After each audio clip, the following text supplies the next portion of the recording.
Hello everyone, it's Brian here with part 4 of my insane attempt to list my 200 favorite Canadian songs of all time. In case you haven't seen the first 3, I'll just mention the parameters.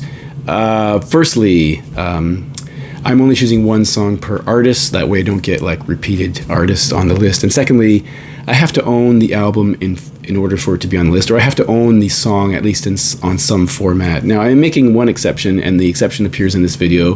There's a CD that I just cannot track down in the house, so you'll have to forgive me for that. Thank you to everyone who's left comments. They've been really interesting to read. Some people have mentioned bands that they really like, and in a couple of cases I haven't heard of them, which doesn't surprise me at all. I mean, Canada's a fairly small country in terms of population, but we have a ton of bands, so the fact that there are bands I've never heard of does not surprise me. People have also mentioned bands that I know of, and you know, in a perfect world I would have known these bands and listened to them and they would be on the list, but some bands just pass me by for whatever reason. I don't understand why that is, just the way things happen, and I just never got into them or didn't know them. So that is cool too. So let's go on then. Yeah, I'm always curious to hear your comments on your favorite Canadian songs. So I'm going to start with number 170. I do have my list here so I don't get confused on numbering. Number 170 is a band that was formed in, oddly enough, Stratford, Ontario in 1969, I think. I've chosen the record from 1973. This is the Perth County Conspiracy, sometimes known as the Perth County Conspiracy Does Not Exist, which is kind of weird.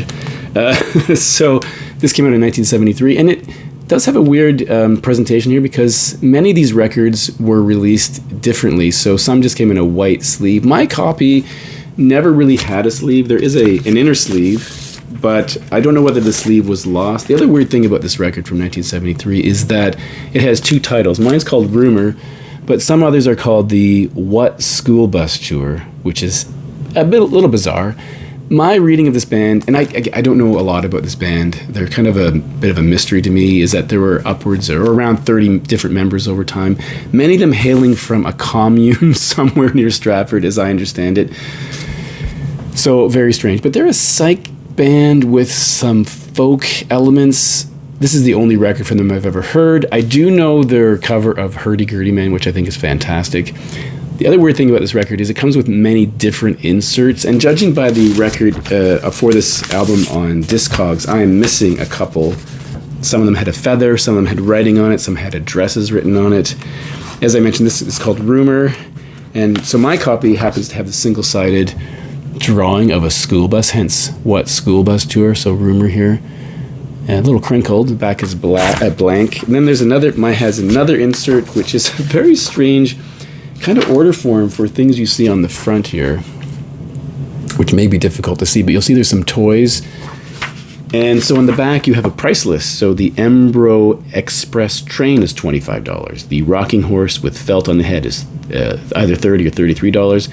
Four-wheel horse, $30, etc. It goes on down this list. Giraffe, elephant, pelican, camel, alligator, whale, all are $2.50. Northern dump truck, $10. Northern log truck, $6. Very strange. I don't know if I guess you could order these. I don't really know. Kind of fascinating. And then there's this insert as well. So on Discogs there are other things indicated and photographed that I don't have in my particular copy.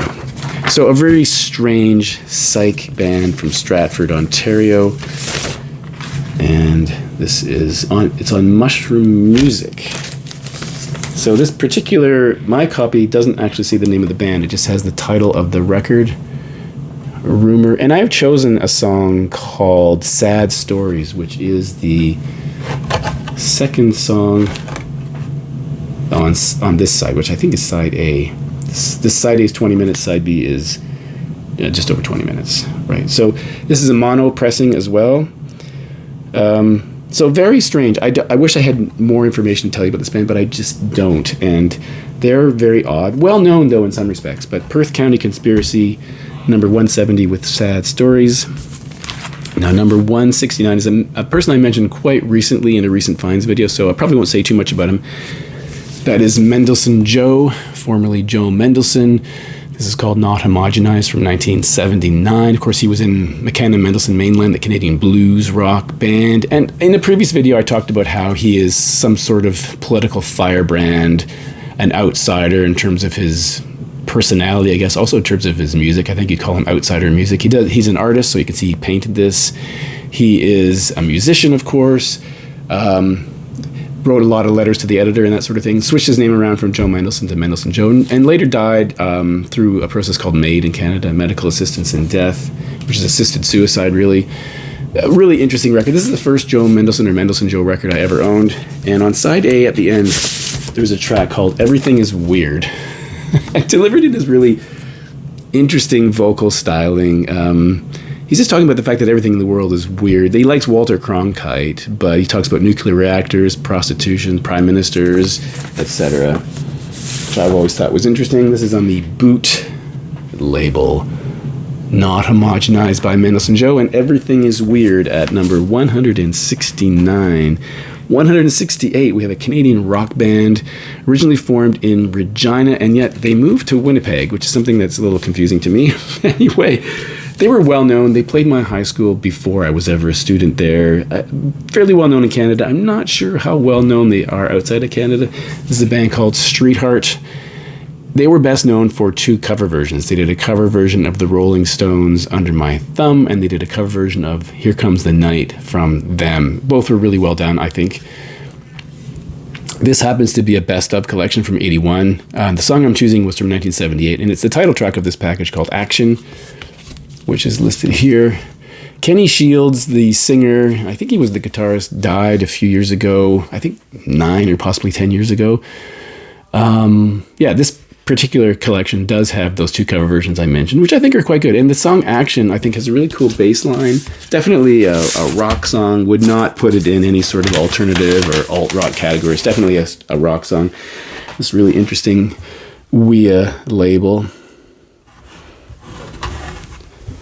So yeah, interesting band. Not my favorite band at all from Canada, but I've always liked the music I've heard from them, and I think Action is a pretty good track.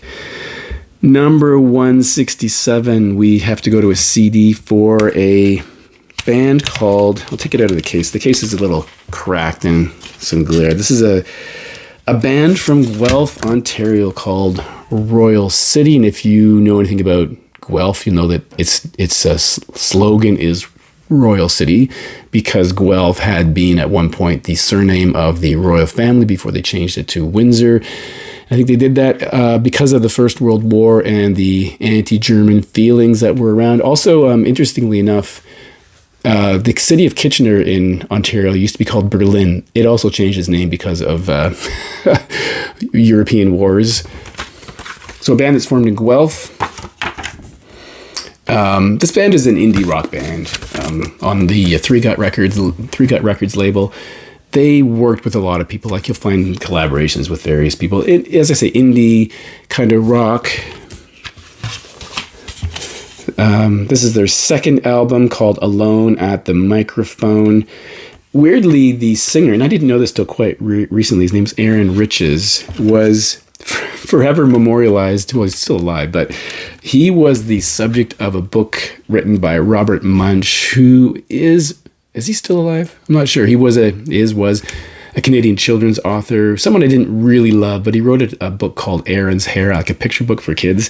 And the subject of that, or the person who inspired that book, was the founder of this band called Aaron Riches. It's this crazy book about hair, which is kind of funny. I didn't know that until very recently. Anyway, let me tell you about the song I've chosen. I've chosen the song Bad Luck, which is the first track on the album, which you will, if you hear it, you can think, oh yeah, typical Canadian indie rock, but I really love the guitar work in that song. It's got really interesting percussion at the beginning. I think it's quite good. So that is what I've chosen for number 167 from the Royal City, a band called Royal City.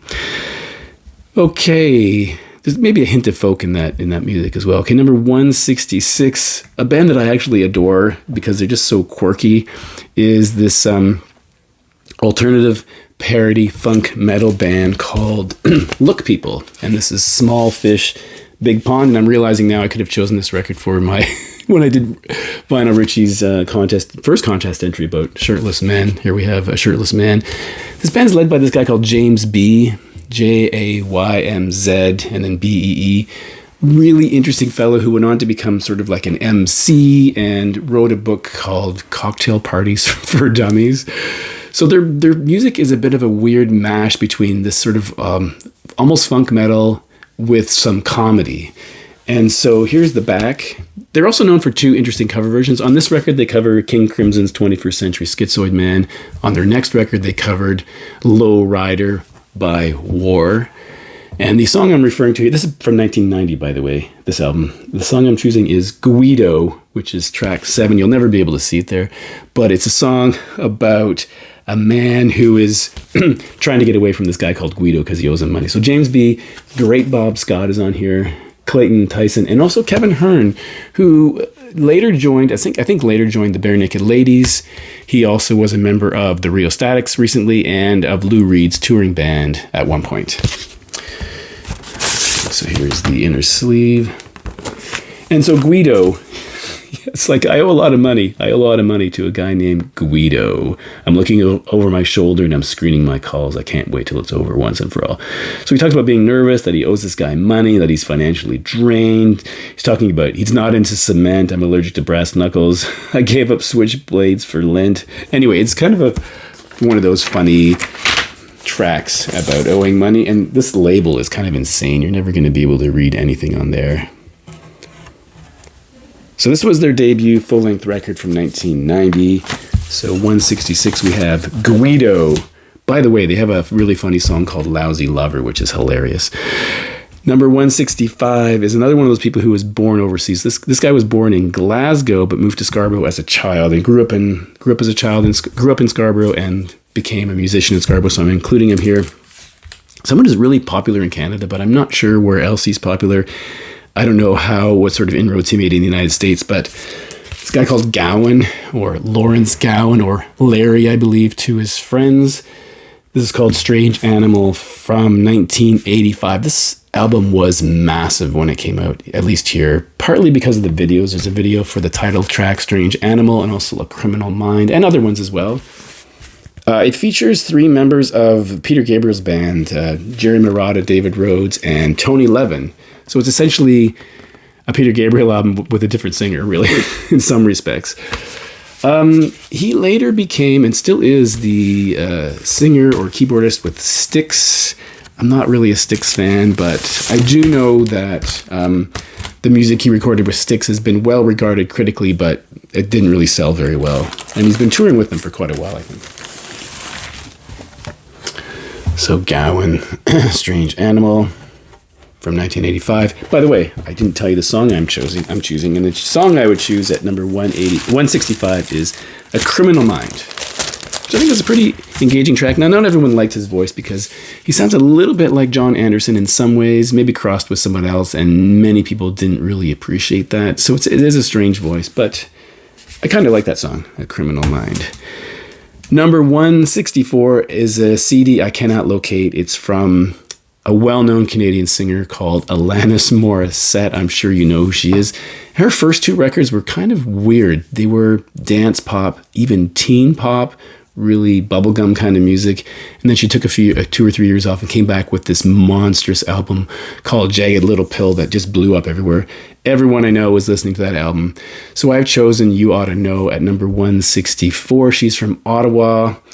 And I don't have to say anything about that record because I think you know that record, you know that song. Probably one of the best breakup songs of all time. Really kind of gets you. All right, that was 164. Another person from Ottawa at number 163, I've chosen Kathleen Edwards. This is her record, Asking for Flowers, on compact disc.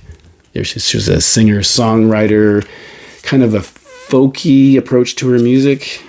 As I say, from Ottawa. And on this record, I'm choosing the song I Make the Dough, You Get the Glory. And I still remember the first time I heard this song because I thought it was just so weird because she makes references to Marty McSorley, who was a Canadian ice hockey player who was known as being an on-ice enforcer. And famously, he was arrested for assault after one on-ice incident where he took his stick and just bashed someone over the head. I think he was found guilty and served some probationary time for that. But it's a good hockey song. So she sings, "You're cool and cred like Fogerty. I'm Elvis Presley in the 70s. Yeah, she goes on to say, I'm a Ford Tempo, you're a Maserati, you're the great one, I'm Marty McSorley. So the great one, of course, being Wayne Gretzky. So there's lots of hockey references in that song. I've always thought that song was really kind of fun. Number 163, a indie band from Toronto formed in 1991. Again, it's one of those bands I'm not sure how popular they were outside of Canada. It's The Lowest of the Low. I'll take that out. And the album's called Shakespeare My Butt. This was chosen as, I think, one of the 10 best Canadian records of all time in some poll. It was a really huge record when it came out, led by Ron Hawkins. And I do like it. It wasn't, I know some people are fanatical about Lowest of the Low. I do like this record. It is available on vinyl, at least it was. I don't have it though. And a lot of these songs made the radio, like Salesman, Cheats and Liars, what else? A lot of songs. But I've chosen a song called Bleed a Little While tonight, which you may not be able to see there, which I think is really cool. Let me show you the insert here. So there's this insert of the band here. And they gave it up. At one point, they quit and said they were done. And then they came back and decided to record more music. So I probably should have that on vinyl. I just don't. So there's some notes here. So Bleed a Little While tonight from The Lowest of the Low from their album Shakespeare My Butt at number 162. And at number 161, rounding it out for today, another singer-songwriter, this one from Burlington, and that is Sarah Harmer. She was formerly in a band called Weeping Tile. So yeah, singer-songwriter on the folky side of things. And I'll show you the record as well. And I've chosen the track called Basement Apartment, which I believe was a track that was recorded with Weeping Tile, and then she did it on her.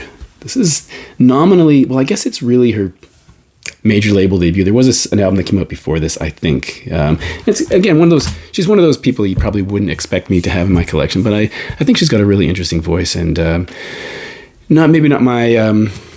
someone you would expect me to like, but I've chosen Basement Apartment from Sarah Harmer for number 161. So thank you for watching, and I will see you in the next video.